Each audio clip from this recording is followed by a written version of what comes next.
Ma'am अपनी प्रारंभिक शिक्षा के बारे में कुछ बताइए और क्या कुछ आपको जो उपहार वगैरह प्रतियोगिता में उपहार देती थी या किन चीजों में आपका इंटरेस्ट मेरी प्रारंभिक शिक्षा ज्यादातर केंद्रीय विद्यालय और आर्मी स्कूल में हुई है। पापा की पोस्टिंग क्योंकि ज्यादातर बॉर्डर्स पे रहती थी, तो वहां पे हमें केंद्रीय विद्यालय और आर्मी स्कूल ही उपलब्ध होते थे। तो जहां आर्मी स्कूल होता था हम आर्मी स्कूल में पढ़ते थे, जहां पे केंद्रीय विद्यालय होता था वहां पे हम केंद्रीय विद्यालय में पढ़ते थे। मेरी प्रारंभिक शिक्षा फर्स्ट से लेके थर्ड क्लास तक मैंने पिथौरागढ़ में ली है, उत्तराखंड में।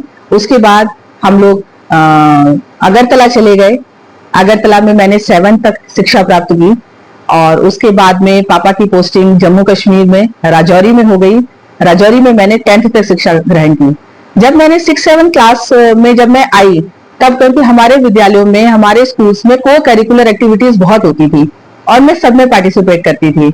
तो डांस हो, चाहे वो स्पोर्ट्स हो, चाहे वो कोई भी कंपटीशन हो, मैं उसमें पार्टिसिपेट लगातार करती थी और उनमें हर वक्त मुझे प्राइज मिलते थे। कई बार तो ऐसा होता था कि मैं क्लास कैप्टन, हाउस कैप्टन और स्कूल कैप्टन एक साथ में होती थी। और मुझे बेस्ट स्टूडेंट का अवार्ड भी क्लास 12th में जब मैं थी, तो मुझे बेस्ट स्टूडेंट का अवार्ड भी इसीलिए मिला था क्योंकि मैं स्पोर्ट्स में भी काफी अच्छी थी। स्पोर्ट्स खेलने में मैं लॉन्ग जंप में अपने स्कूल की चैंपियन थी। इसके अलावा मैं खो खो खेलती थी, बैडमिंटन खेलती थी, डिस्कस थ्रो खेलती थी, जेवलिन थ्रो खेलती थी। मतलब सारे खेल मैं करती थी। उसके बाद की मैंने ग्रेजुएशन और पोस्ट ग्रेजुएशन मैंने प्राइवेट किया था क्योंकि पापा की पोस्टिंग नागालैंड में थी। वहां पे मतलब 2.5 साल में 3 पोस्टिंग आ जाती थी, तो 3 साल का कहीं भी पूरा नहीं हो सकता था, तो मुझे प्राइवेट करना पड़ा।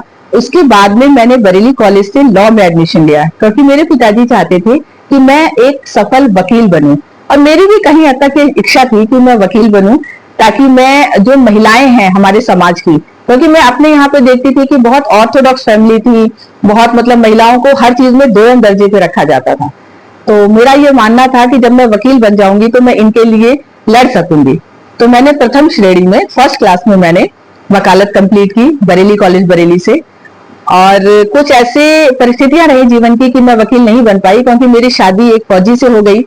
तो उन्होंने कहा कि मेरे साथ में घूम के तुम वकालत नहीं कर पाओगी, तुम्हें उसके लिए कोई ऐसी जॉब ढूंढनी पड़ेगी जो तुम मेरे साथ रह के कर सको। तो फिर मैंने शादी के बाद बरेली से ही बीएड किया क्योंकि मेरे हस्बैंड की पोस्टिंग उस वक्त बरेली में थी। तो मैंने बीएड किया महाराजा अग्रसेन महाविद्यालय से। और बीएड करने के बाद मेरी किस्मत ऐसी रही कि मेरी जॉब स्टेट में ही लगी।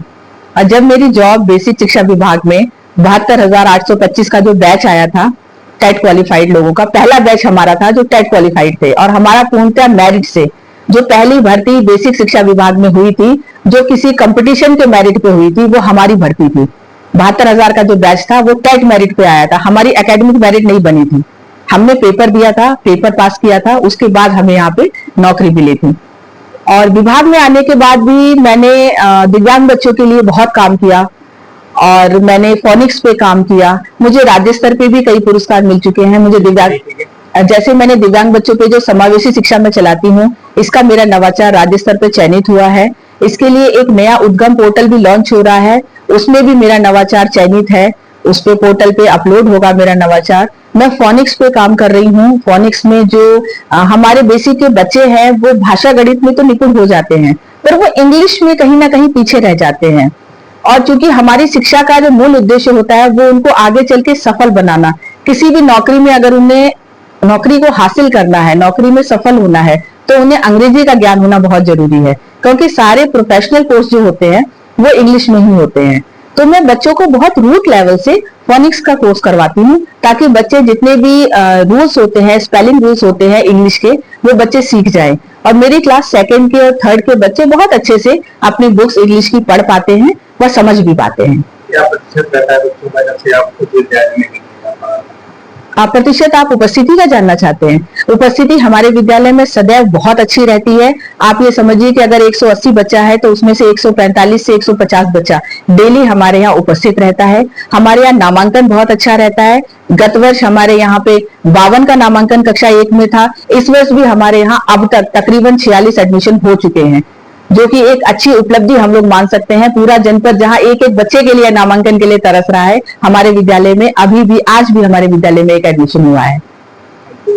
आप अन्य और कौन सा पुरस्कार मिले?